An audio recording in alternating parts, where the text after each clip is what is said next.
నమస్కారం అండి. భగవద్గీతలో నేడు 15వ అధ్యాయము పురుషోత్తమ ప్రాప్తి యోగమునందు 15వ శ్లోకము తాత్పర్యం వివరిస్తున్నది మీ విజయభాస్కర్.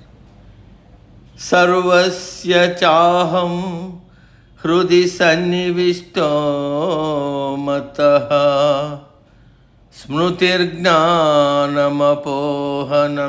చ వేదైశ్చ సర్వైరహమేవ వేద్యో వేదాంతకృద్వేద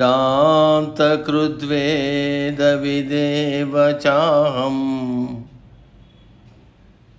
తాత్పర్యం: ఓ అర్జున, నేను అందరి హృదయాలలో ఆత్మస్వరూపుడుగా ఉన్నాను. నా వల్లనే మానవులకు జ్ఞాపక శక్తి, జ్ఞానశక్తి, ధారణ శక్తి, మరచిపోయే శక్తి కలుగుతున్నాయి. నాకు వేదములు తెలుసు. నేను వేదస్వరూపుడను. వేదముల గురించి తెలిసిన వాడను కూడా నేనే. పైన చెప్పబడిన శ్లోకంలో మనం తిన్న ఆహారం జీర్ణమై ఎలా మనకు శక్తినిస్తుంది అనే విషయం చెప్పిన తరువాత ఆ శక్తి ఎలా పనిచేస్తుందనే విషయాన్ని శ్లోకంలో వివరిస్తున్నారు.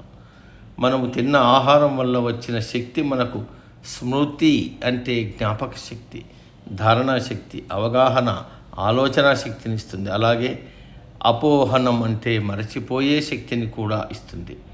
అపోహ అని వాడాడు పరమాత్మ. అపోహలు అని మనం వింటూ ఉంటాం. విషయాలను తప్పుగా అర్థం చేసుకోవడం అంటే మనం తినే ఆహారాన్ని బట్టి మనకు చురుకుదనము, జ్ఞాపక శక్తి కలుగుతాయి. అలాగే అపోహలు, మతిమరుపు, చదివింది జ్ఞాపకం లేకపోవడం కలుగుతాయి.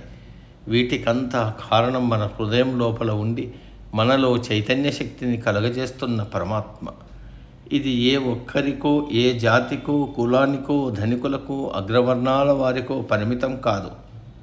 సర్వస్య అంటున్నాడు అంటే అందరికీ సమానంగా వర్తిస్తుంది.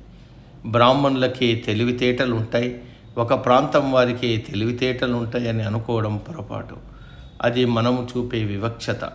తినే ఆహారము, వాతావరణము, పరిసరాలు, పూర్వజన్మ వాసనలు, మనో నిర్మలత్వము, ధార్మిక భావనలు, ధార్మిక జీవనము, అన్నిటినీ మించి దైవబలం, ఇవన్నీ ఒక వ్యక్తి యొక్క తెలివిని, ధారణాశక్తిని, మతిమరుపును నిర్ణయిస్తాయి.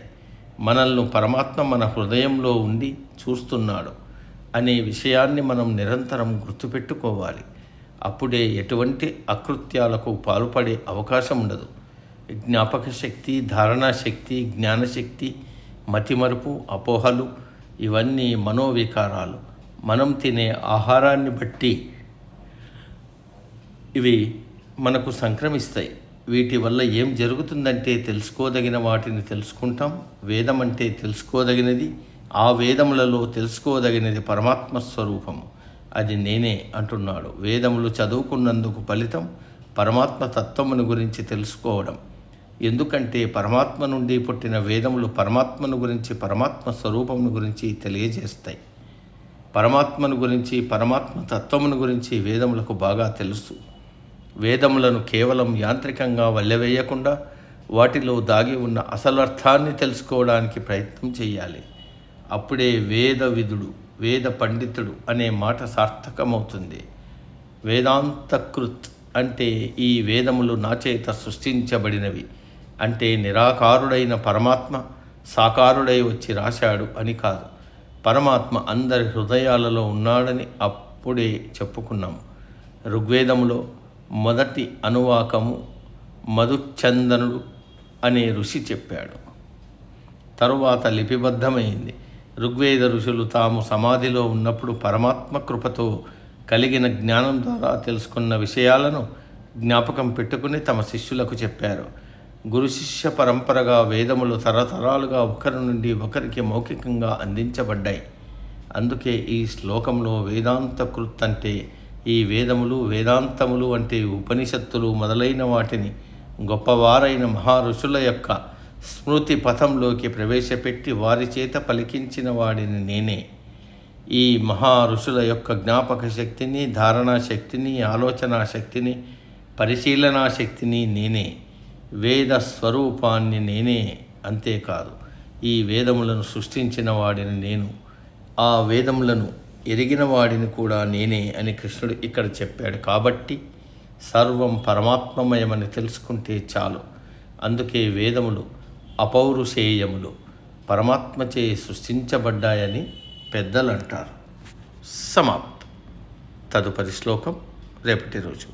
సర్వే జన సుఖినో భవంతు. అందరూ బాగుండాలి, అందులో మనం ఉండాలి.